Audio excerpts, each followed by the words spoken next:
Bonjour, j'espère que vous allez bien.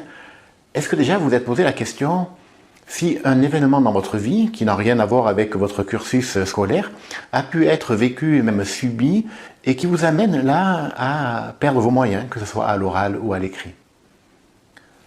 Peut-être pas forcément, mais je vais vous raconter l'histoire de la fille d'une cliente qui m'a amené effectivement sa fille car elle était prête à abandonner son cursus pour valider son agrégation. En fait, ça faisait 3 fois qu'elle passait son agrégation et à chaque fois, elle a loupé. Donc lorsque je reçois cette jeune femme, on travaille un petit peu sur tout ça, perte de confiance, dévalorisation, un système là de reproduction d'échecs. Mais quand on observe bien, on s'aperçoit que malheureusement, la veille de son premier examen où elle devait passer pour sa première fois son agrégation pour la géographie, elle est tombée malade, elle a eu une gastroentérite. Voilà, et donc malgré tout, le lendemain, elle a cherché à se présenter pour les examens, mais voilà, pour les écrits, ça dure entre 6-7 heures parfois. Ça a vraiment été apparemment très compliqué pour elle. Et donc elle a dû abandonner ce passage, et donc elle s'est présentée l'année d'après. Le souci, c'est que l'année d'après, les symptômes du stress étaient très proches de ces symptômes qu'elle avait eus l'année d'avant pour la gastroentérite. Du coup, elle était rapidement déstabilisée, elle perdait rapidement ses moyens et malheureusement, et la deuxième et la troisième fois, voilà, c'était un peu cette reproduction là qui se passait, les symptômes équivalents à la première gastroentérite, et donc elle n'a pas réussi à valider son agrégation. Finalement, donc on a pu travailler sur tout ça, lui permettre de rebooster sa confiance, retrouver aussi la possibilité de reconnaître ses connaissances, ses acquis.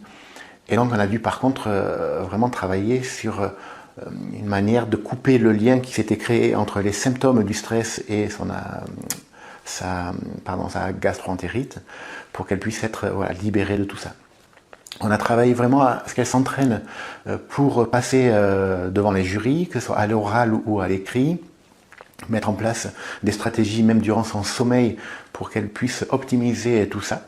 Et finalement, il y a quelques semaines, là, elle m'a confirmé qu'elle avait bel et bien passé pour la 4e fois son agrégation et elle était donc fière d'elle d'avoir pu la valider enfin. Voilà, donc comme quoi, parfois, des événements de vie peuvent impacter ce qui se passe dans un autre domaine. Et là, voilà, c'était une maladie qui est venue la déstabiliser dans le passage là de son agrégation. C'était les symptômes là qui étaient trop équivalents à ce qui se passait entre le stress et la gastro. Donc si dans votre expérience de vie, il y a peut-être des événements qui ont été compliqués à vivre, peut-être que ça sera intéressant pour vous aussi de vous libérer de tout ça. Voilà, on se revoit pour une prochaine vidéo. On abordera aussi un autre événement de vie. C'est une femme qui est à la retraite là maintenant. Une femme de diplomate, donc elle a voyagé à travers le monde. Mais par contre, elle se pensait être inculte parce que, à l'époque, elle n'avait pas validé son bac. Comme quoi, certains événements de vie aussi, là, même si c'est différent, peuvent impacter la vie. Voilà, et d'une manière vraiment négative. Voilà, donc c'était Roland Imordino, donc coach et thérapeute. Et je souhaite vraiment vous accompagner pour vous permettre de maintenir votre self-control, réussir vos écrits et vos oraux, et réussir tout votre cursus scolaire, et même vous autoriser à vous lancer dans une vie professionnelle épanouissante pour vous, vraiment. Allez, à très bientôt sur une prochaine vidéo. Au revoir.